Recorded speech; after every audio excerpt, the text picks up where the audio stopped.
in response to Impossible Foods and Beyond Meat, the plant-based burgers that are mimicking ground beef, the true veggie burgers, the ones made with grains and plants, have really upped their game. These used to be terrible. I mean, honestly, really inedible. Punishment, I think. That is not the case. We tasted 12 brands and we recommended 10 of them. Not bad. Now, I want you to dig in here. I think it's helpful to divide them into 3 categories. And it really depends on what you're looking for. The first is what I would call bean-based burgers. They may have grains in them as well, but they're going to be very bean forward. I like a good bean burger, and so they're an example of that on the table.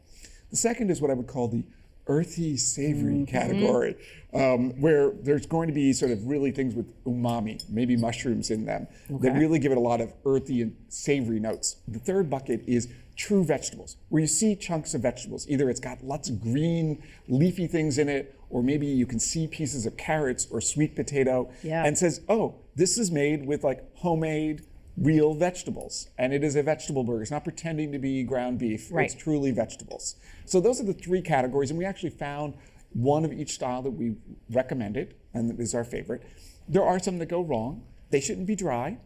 They shouldn't have hard, crunchy bits in them. So I've given you a lay of the land. Why don't you go first, Julia?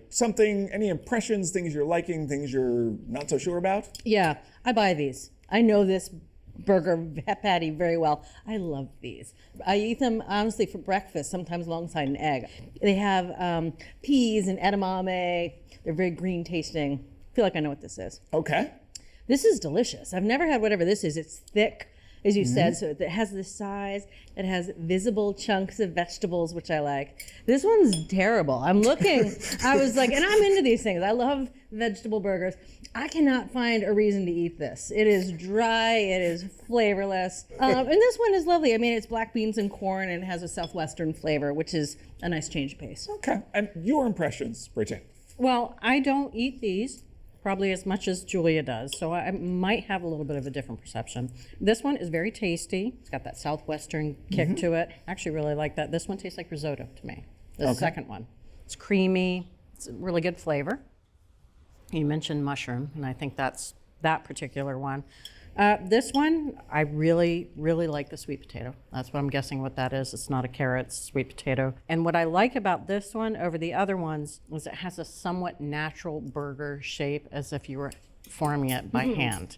Not too into the pressed patties look. This one, I agree with Julia, there's not much that it's good for unless you play hockey. It might be great for that. But it is really pretty tasteless, and that might be the best thing about it. So you're going to take one of these veggie burgers home with you tonight? Probably this one. See, okay. Well, I already have this one at home, so I'm going to take one of these home to vary it up a bit. Okay. But you can tell I've almost finished this B. So, you know, I'm going to say B. Okay. Why don't we start with the skeptic? You picked the favorite of what we call the veggie forward. This is the actual orange.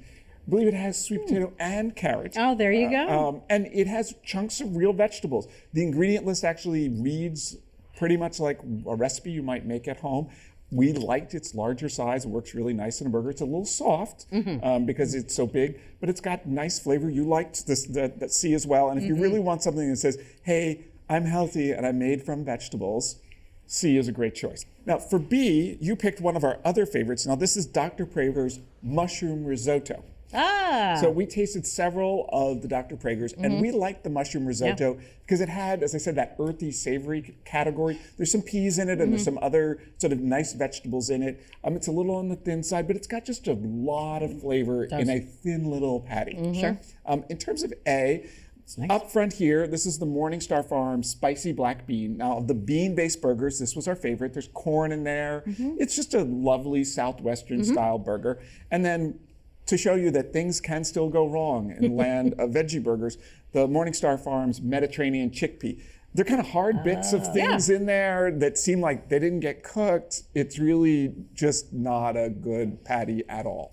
So there you have it. There's a veggie burger that even Bridget likes.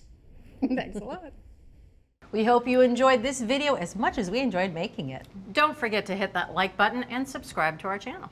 And if you're ready to take your cooking to the next level, head over to americastestkitchen.com and get a free all-access trial membership. While you're there, you can sign up for our free email newsletters and download our app. With unlimited access to over 14,000 of our test kitchen recipes and 8,000 product reviews, you'll have everything you need to cook and learn. So I ask, what are you waiting for? Let's make something great together.